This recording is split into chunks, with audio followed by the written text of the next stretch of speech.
We're live. What's going on? Danny Kisin. Welcome to the BigCritique Podcast. Thank you for having me. Thanks for taking the time, brother. How's everything? Everything is good, living the quarantine dream right now with my newborn son. He's going to be 4 months old and my wife, so can't ask for a better time to be stuck at home, right? You're not the first person to say that. I had another friend, Mike, on the other day who also has a newborn. So he was like, if this has to happen, it's nice that it happens when I have some time to spend with the kid. Yeah, exactly.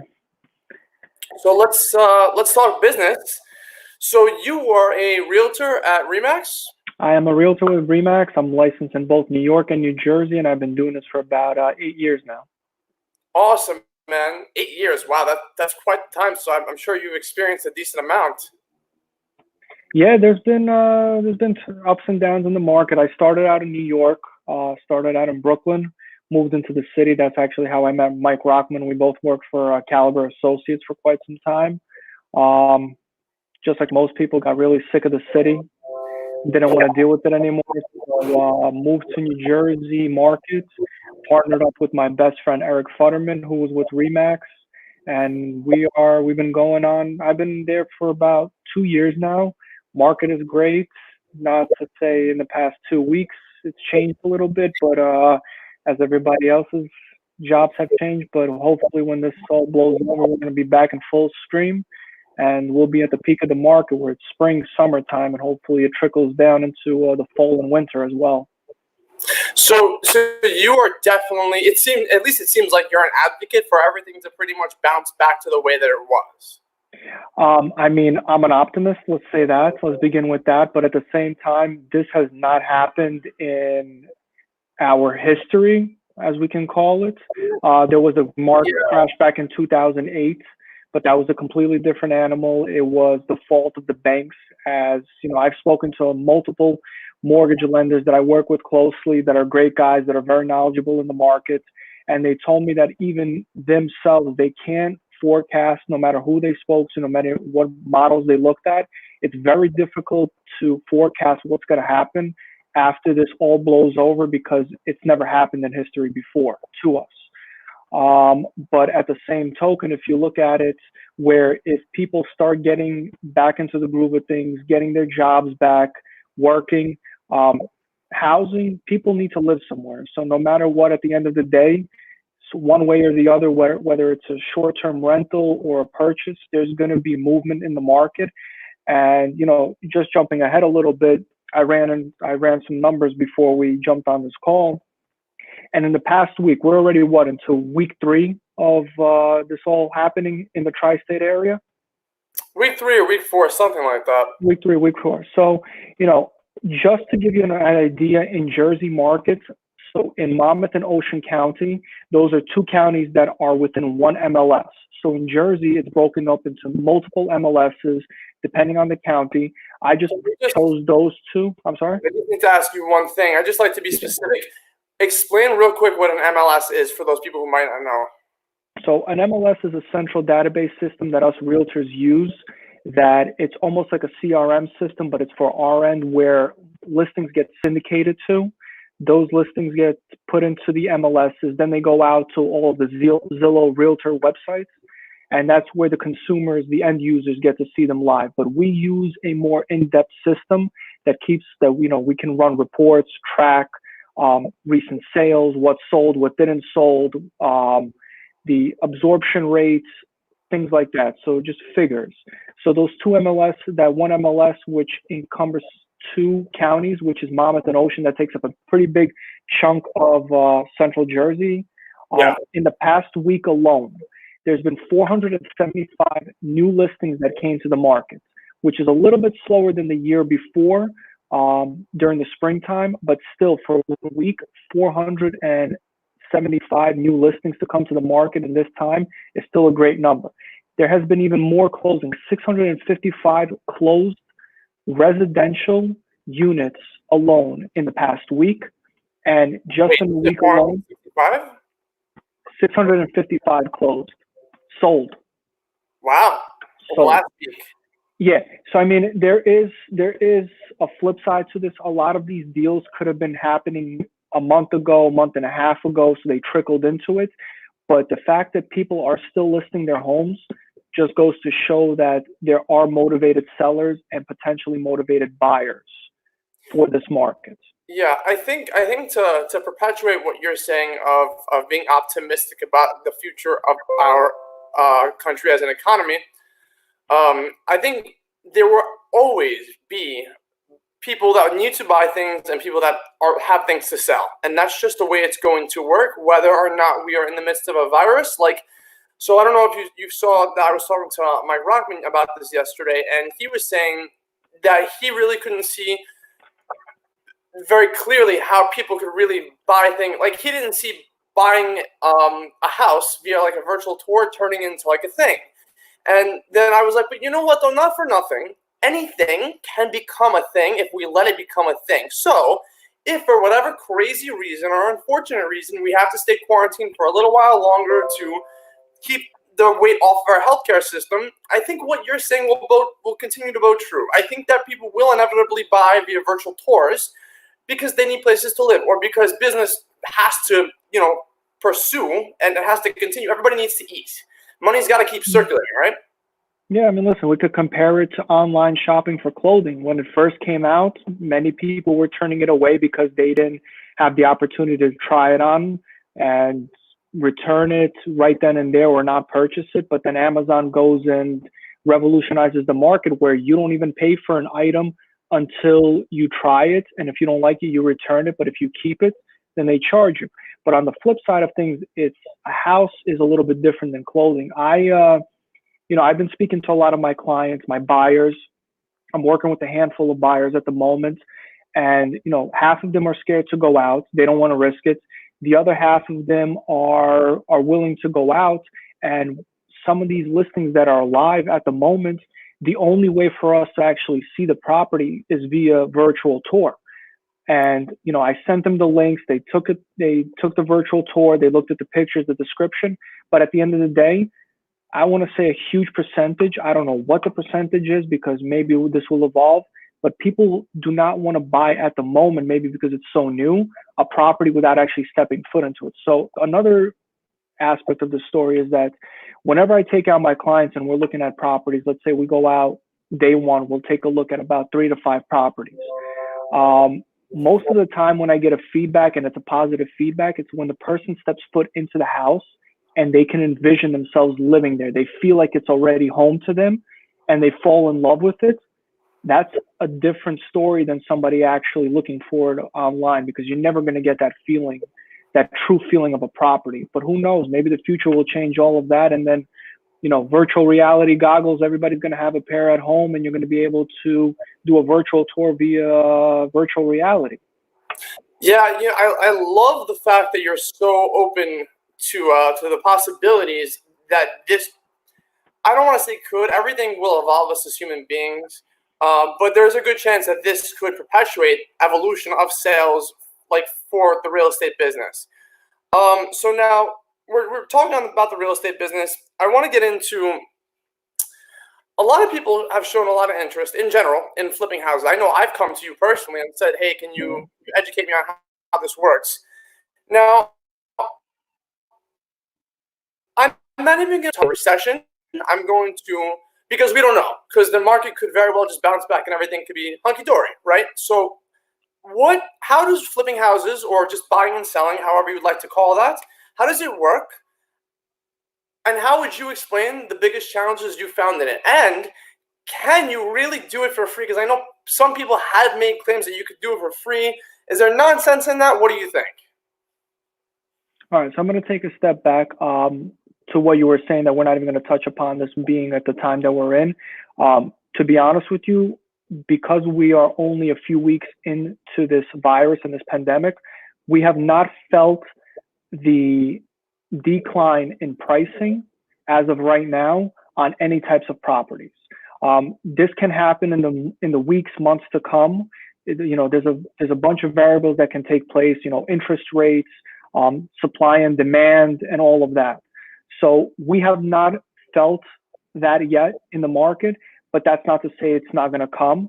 There might be some kind of, let's just say, price correction, because we've been on the upscale with prices increasing year over year. And I can't state for every single market, but in the New Jersey market, which I'm very well aware of and know, it's because there's a lot more buyers than sellers. So in the past year and a half, 2 years that I've been in the Jersey market, I would say maybe 50% of all of my deals have fallen into the category of bidding wars, where there's multiple offers on properties, multiple buyers looking to purchase the same property. So that goes hand in hand with also flipping a property. If it's priced right, me and my partner actually about 3 months ago, we came across a property in a very desired area of freehold. We put in a bid in it. We were up against 12 other people looking to flip this property and 12 other offers. The property went for $50,000 over asking price. Okay, is that something that happens kind of often in a regular economy? Not really. It does. Okay. It does because let's just put it this way. Flipping a property is, if the numbers make sense, you're going to do it. If there's a return on it, you're going to do it. I work with a whole bunch of investors. I work with a whole bunch of flippers. And, when it comes down to it, if you're looking to hit a home run every single deal, chances are you're never going to land the property. But if you're realistic and you're setting realistic goals, the number one important thing when it comes to flipping a property is having the right crew and being able to finish on time, because you have a lot of things, carrying costs. Every single day costs you money, especially if you're borrowing money from a bank, if you're using what's known as a 203K loan to do a renovation on the property. So you take out a mortgage, you take out a 203K loan, which covers most of the time. 203K loans, they can cover almost 100% of your renovations. So you're paying money on top of the borrowed money, and you have taxes, you have utilities that you're paying, you have insurance, you have your crew that you're paying. Every single job needs to be on a timeline. So you come in, you need to make sure that you have your dumpster ready, your demolition crew ready. At the same token, you have somebody GCing the job if you're not doing it yourself, to make sure that the proper permits are taken out onto whatever renovations that you're doing. Because if it's not, when you go to sell the property and you're filing for what's known as a CO, which is a certificate of occupancy, you're going to fail for it. So let's just say you put up and you finish the basement in a property, but you never filed for the proper paperwork from the township. Now you have to go take the sheetrock down, show them what you did behind the wall. So everything has to be taken in the right steps. It might cost you a little bit more in the beginning, but once you learn that process and you have it down to a science, flipping is just all about the numbers. So if you see that houses in the area are selling for, let's just say, $550,000, there's a property that went up for auction or is a short sale or is a foreclosure that's on sale for $350,000. You want to make sure that you crunch your numbers, that you know what your carrying cost, what your renovation is going to cost you. Plus, you want to give yourself some wiggle room in that, and then you go from there, and then you start bidding on the property. So it seems to me like the most obvious way of looking at this is time. Time and profit is the name of the game, which is, apparent. So it's like you would, for example, you would get a property for, let's say, you would buy one for $300, maybe a fixer-upper, right? Mm-hmm. And then I guess you would try to sell it for, let's say, $350. You would incorporate the amount it's going to cost into that to do renovations and all that stuff. So maybe you would profit like $30,000. So if you could do all of that and sell the property within, I don't know, let's say 3 months, you made $30,000 in 3 months, and that's the name of the game in property flipping, right? Yeah. Listen, that's pretty much what it comes down to. And the number one important thing is knowing what you're doing, what the guidelines is of each township, because each township has different guidelines when it comes to renovations. Right. And you just need to do pretty much the most important thing is doing your due diligence on the property and the neighborhood and what you can sell it for eventually. Of course, there's going to be things that you can't always foresee, but that's where you need that cushion. So I'm sure there might end up being people to watch this video wondering, can you do this without any startup money? My presumption is you can, with the right network of people supporting you and literally financing it. What's your experience in this? What are your thoughts? I mean, listen, there's many different cases. There's many different avenues. I just met a very interesting guy a few weeks ago in Staten Island. Young guy. I just approached him because he was working on two properties, and I saw him a few times coming up to these houses, and I asked him what they were actually selling for, and he told me, and we got into the conversation. Young guy. He got into the business by just partnering up with some older gentlemen who had a lot of money, but just didn't have the time. So he approached them and say, listen, I don't have the money, but I have the time. So I can do all of the legwork. I can do all of the due diligence. You're going to be the financial backing, and I will be the legwork. And lo and behold, he's been doing this for, I think he said about 6 or 7 years. And on average, they flip or build about 50 properties a year. I'm sure he's making a pretty decent living off of doing that. Yeah, I'm pretty sure he is too. He's not doing it for free. It sounds like the numbers are probably there. But yeah, I mean, like that makes complete sense. It's the same name of the game as anything else. It's whatever you're going to put your efforts into, they'll get returned to you if you put the right amount in. Yeah, that's what it comes down to. You're always learning. Every single job, every single flip, every single investment, you're going to be learning something new. There's nothing wrong with that. There's people that have been doing this probably for 15, 20 years that if they're still hands on deck with all of this, they're still learning because things are changing constantly. So let's talk about being a little bit more, I guess you could say, proactive about something. Say, for example, and you may not have an answer, and that's fine. I don't know. It's just something that came to me off the top of my head. Say, for example, you go back to work, I don't know, in 3 weeks from now, right? Or the beginning of May, hopefully. I'm still working, but I'm just not working in the office setting. This is my job right here. Everything is on here. Got it. Okay. So do you anticipate or have you made any sales already this month via just that? Well, no. Well, I do have 5 deals pending, and I do have one that should be going under contract within the next 24 hours, which I've been working on for the past 2 weeks now. Oh, okay. So you're making so definitely things are moving along, even though you're not like physically going out there. Like it's slowed down, but there's still ways of conducting business, whether it's prospecting, whether it's working with your current buyers, whether it's working. I have a whole bunch of listings that should have hit the market on April 1st, but we're holding off on it because my sellers are living in the property. They don't want to risk having people coming into their house, which is completely understandable. So we're going to hold off for another week or two, see what happens. And then if hopefully things start going on the decline, we'll wait a little bit longer till it's safe. And then we'll hit the market. And then, we'll be just in time for those people who are going to be looking to move late spring, early summer. So it sounds to me, I was going to ask before if you had a plan for if we come into some real tough times and it just becomes very difficult to connect buyers to sellers. But it seems to me like at least the network you've built, there will pretty much always be someone for you to like connect to people, a buyer or seller. It's just going to be a matter of maybe a little bit more of a waiting game to find the right buyer to seller and or vice versa.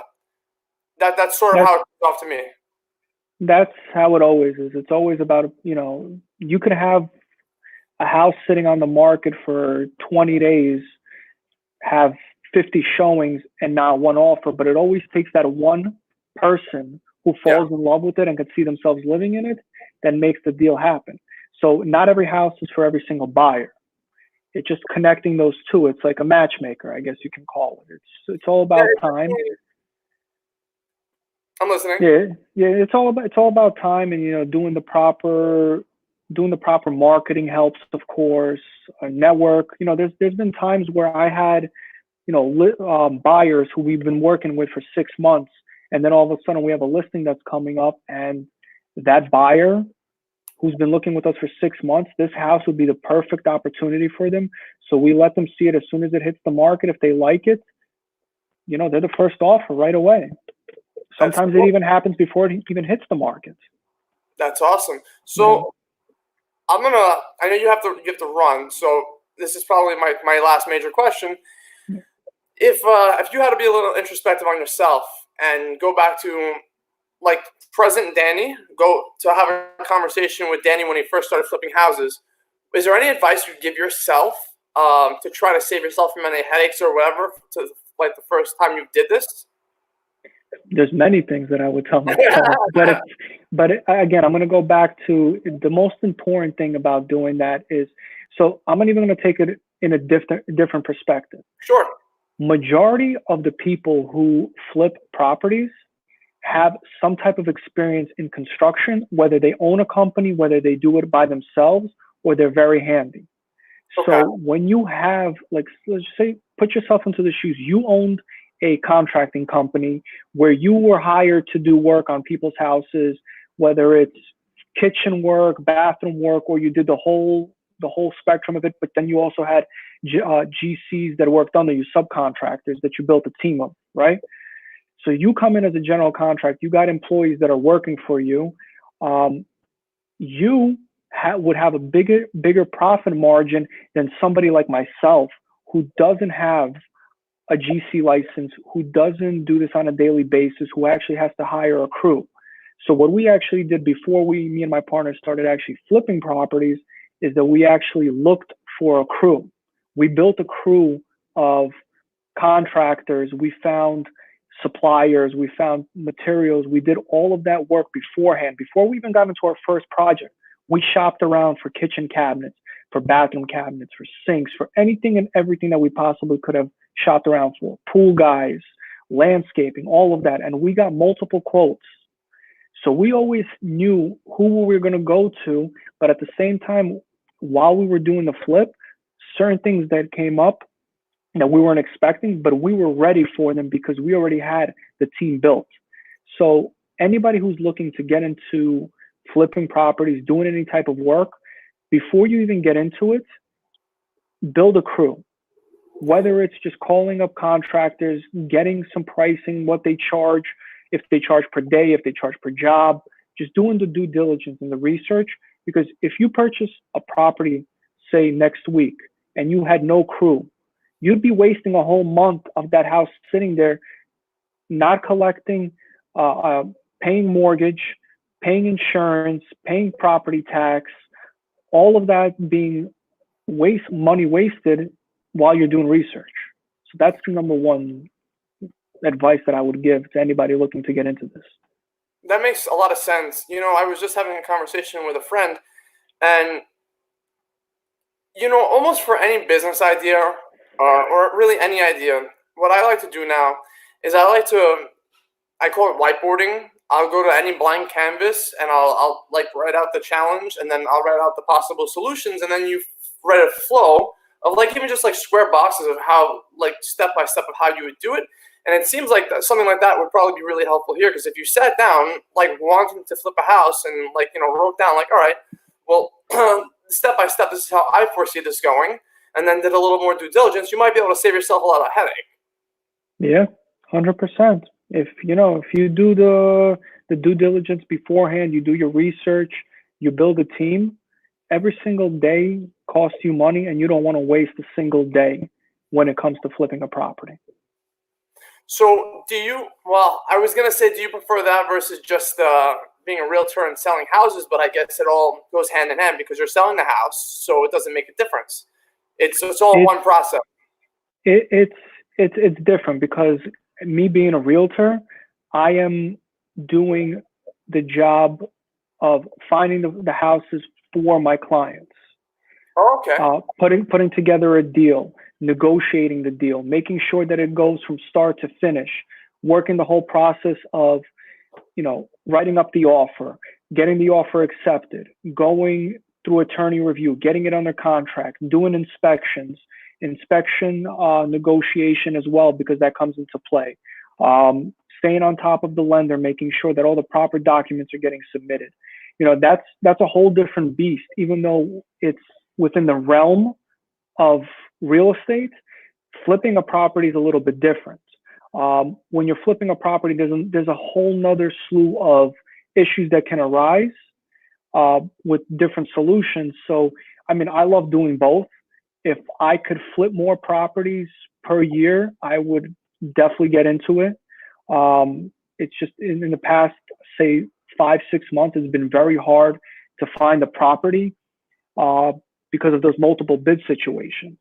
We've been up against multiple bids multiple times, and we weren't successful, but we keep trying and keep tracking at it. And it's all in the numbers. If there's profit to be made, we would like to get a property. What do you think? I guess I'll end with this question. What do you think makes the market so hot that there's bidding wars for one property? Same thing. More buyers than sellers. It's supply and demand.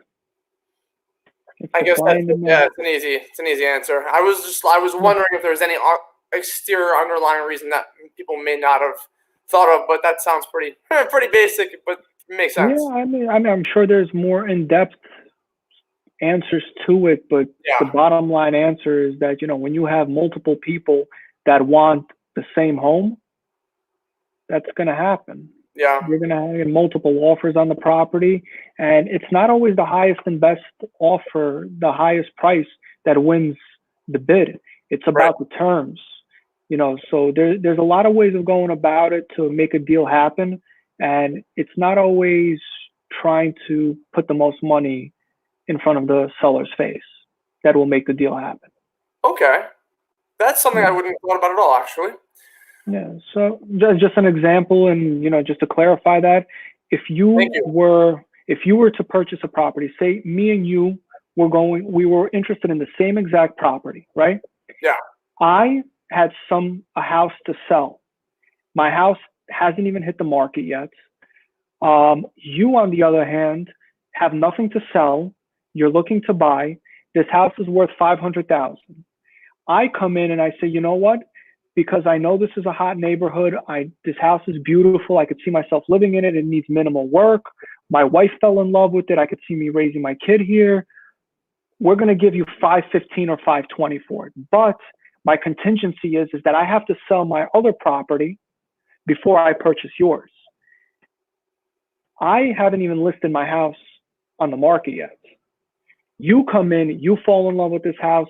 You can see you and your future wife living there, raising your kids there, great neighborhood. You have nothing to sell, but you come in at $490 with no contingencies, ready to close within 30 to 45 days.